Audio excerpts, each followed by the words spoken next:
मुंबई के कांदिवली पश्चिम में केंद्रीय मंत्री पीयूष गोयल जी के लोक कल्याण कार्यालय पर तेज बरसात के बीच भारतीय जनता पार्टी के नेता एवं पदाधिकारियों ने यहां पर ध्वजारोहण किया। इस दौरान जनसेवक गोपाल शेट्टी जी, भारतीय जनता पार्टी के विधायक योगेश सागर जी, जिला अध्यक्ष दीपक बाला तावड़े जी, पूर्व जिला अध्यक्ष गणेश खनकर जी सहित भारी संख्या में गणमान्य लोग उपस्थित थे। इस दौरान जनसेवक गोपाल शेट्टी जी एवं विधायक योगेश सागर जी ने सेना के जवान का यहाँ पर सत्कार भी किया। स्वतंत्रता दिवस के अवसर पर और क्या कुछ संदेश दिया है, आइए आपको सुनाते हैं। महाराज की, छत्रपति संभाजी महाराज की, माता की, जवान, आजादी। देखिए, स्वतंत्रता दिवस के अवसर पर मैं सभी राष्ट्रभक्तों को शुभेच्छा देता हूं, शुभकामनाएं देता हूं, मोदी जी का अभिनंदन करता हूं। देश को बहुत आगे बढ़ाया है, उन्होंने आगे बढ़ाने का प्रयास कर रहे हैं और ऐसे समय पे सभी देशवासियों ने मोदी जी के साथ में डटकर खड़े रहने की आवश्यकता है।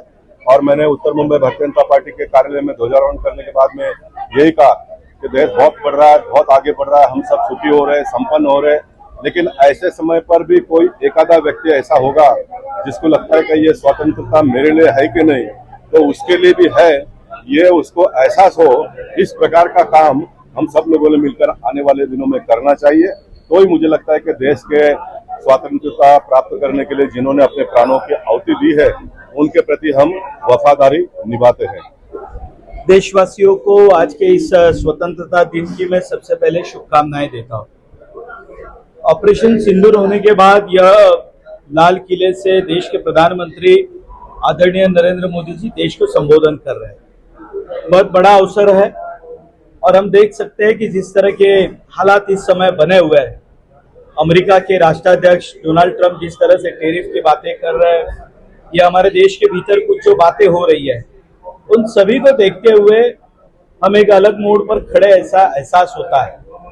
मोदी जी कुछ अलग सोच रहे हैं और उनकी बातों से वो दिख भी रहा है। उन्होंने बहुत सारी बातें कही है। मुझे लगता है कि जब देश विकास की राह पर चलता है और मोदी जी ने जो संकल्प लिया है कि 2047 आने तक यह भारत पूरी तरह से विकसित देश बनेगा, ये विकसित देश जब बनेगा तो अपने संरक्षात्मक दृष्टि से लेके भारत में रहने वाले आम आदमी के लिए क्या आवश्यकता है, इसका पूरा के पूरा ढांचा उन्होंने इस समय तैयार कर लिया है और वे इस पर काम कर रहे हैं। यानी उनकी बातों से देखें तो उन्होंने सीधे सीधे पाकिस्तान को यह बता दिया है कि ये एटम बम की धमकी देना अब वो बंद करे। सिंधु जल योजना के बारे में उन्होंने जो बात कही, मुझे लगता है आने वाले वर्षों में भारत की क्या भूमिका होगी वह आज देश के प्रधानमंत्री नरेंद्र मोदी जी लाल किले से न तो पाकिस्तान बल्कि पूरी दुनिया को बता रहे हैं। और इसलिए मुझे लगता है कि आज का ये स्वतंत्रता दिन बड़ा विशेष है, कुछ नया संकल्प करने का है, ये मुझे लगता है। तो जिस तरह से देश की जनता की उम्मीदें पीएम मोदी की तरफ कहीं न कहीं नजर बनी हुई है, पाकिस्तान हो या फिर अमेरिका हो, उन्हें किस तरह से जवाब देंगे, इसको लेकर आप क्या कहना चाहेंगे? देखिए, यह देश 140 करोड़ जनता का यह देश है, जनतांत्रिक देश है। मुझे याद है जब लाल बहादुर शास्त्री जी ने एक बात कही थी, जय जवान जय किसान। उनकी इस एक बात ने पूरे देश को एक साथ लाकर खड़ा कर दिया और पाकिस्तान के साथ युद्ध में जिस तरह से देश खड़ा हुआ, ये अपने आप में एक नई बात थी। देखिए, जब पूरा देश एक साथ आता है ना, तो बड़े बड़े इतिहास बदलते हैं। हमने नोटबंदी को देखा, हमने कोरोना को देखा। याद कीजिए, नोटबंदी के समय इसी देश में रहने वाले कुछ बुद्धिमान लोग इस तरह की बातें कर रहे थे। जब कोरोना का विषय आया तो उस समय इस देश में रहने वाले कुछ राजनेताओं की क्या टिप्पणी थी कोरोना के प्रति, और आप देखिए पूरा देश खड़ा हो गया, पूरे देश ने मान लिया और हम कोरोना से बाहर निकले। न सिर्फ निकले बल्कि हम पूरी दुनिया में अर्थव्यवस्था में बाकी देशों को छोड़कर हम आगे निकल गए। क्यों होता है ये सब? जब देश एक साथ खड़ा होता है। नोटबंदी के समय पूरी दुनिया में इसके बारे में चर्चा हो रही थी, लेकिन भारत का आम आदमी या नरेंद्र मोदी जी के साथ खड़ा था। और मुझे पूरा विश्वास है यह स्वदेशी का मंत्र जो दिया जा रहा है, अमेरिका को बहुत थोड़े दिनों में यह ध्यान में आएगा। यदि भारत के लोगों ने तय किया तो क्या होता है, यह आज का मंत्र है। इस तरह से विपक्ष वोट चोरी का आरोप लगा रहा है, लेकिन कोई अभी तक सबूत प्रमाण चुनाव आयोग के सामने पेश नहीं किया। देखिए, मैंने इसके पहले भी ये कहा है कि आम सभा में भाषण देना और संसद में भाषण देना, इसमें बड़ा अंतर होता है। राहुल गांधी जी जिस तरह की बातें करते हैं, यह देश का दुर्भाग्य है कि देश का विरोधी दल का नेता इतनी गैर जिम्मेदाराना तरीके से बात करता है। जब देश का विरोधी दल का नेता कुछ बात करता है तो उसका प्रमाण होना चाहिए। आप आरोप किस पे लगा रहे? चुनाव आयोग पे। आप आरोप किस पे लगा रहे? हमारी न्यायपालिका पे। आप आरोप किस पे लगा रहे? तो सारी की सारी व्यवस्थाओं पे।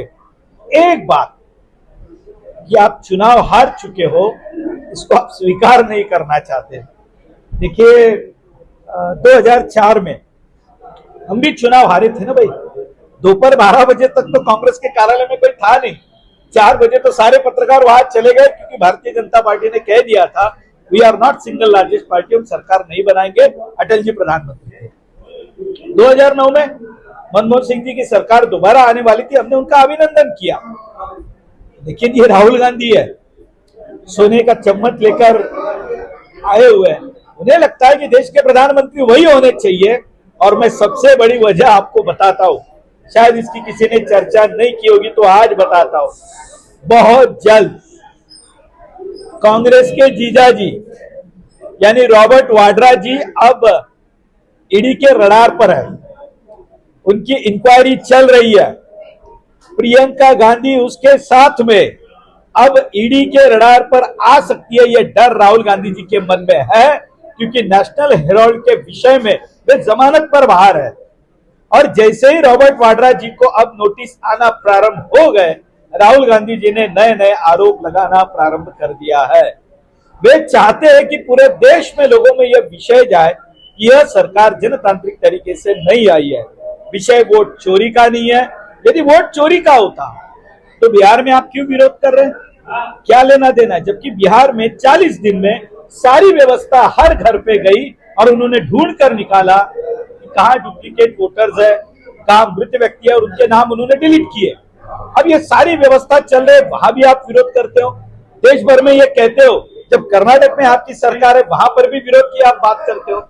इसका सीधा मतलब है राहुल गांधी जी क्या करना चाहते हैं ये उन्हें ही पता नहीं है, असमंजस में है। और एक बात है कि उनके जीजाजी बहुत जल्द जेल में जा सकते हैं, इसलिए उन्होंने ये नया आंदोलन खड़ा किया है और पूरे के पूरे इंडिया आघाड़ी के सारे घटक दलों को उसमें घसीट रहे हैं। इतना मैं कहना चाहता हूँ। सबसे पहले तो मैं आपके माध्यम से पूरे देशवासियों को आज के स्वतंत्रता दिन की ढेर सारी शुभकामनाएं देता हूं। और देश नरेंद्र मोदी जी के नेतृत्व में जिस प्रकार से आगे बढ़ रहा है, इसमें सभी जनता का कुछ ना कुछ तो सहयोग है और मोदी जी के ऊपर पूरा विश्वास है, हमारे देश के सैनिकों के ऊपर पूरा विश्वास है। आने वाले समय में देश को दुनिया का नेतृत्व करने के लिए जो भी मोदी जी आज संकल्प करेंगे, संदेश देंगे, वो संदेश हम पूरी जनता में लेके जाके इस देश को आगे बढ़ाने का काम करें, ऐसे मैं सभी उपस्थिति को निवेदन करता हूं और जरूर करेंगे, ऐसी अपेक्षा करता हूं।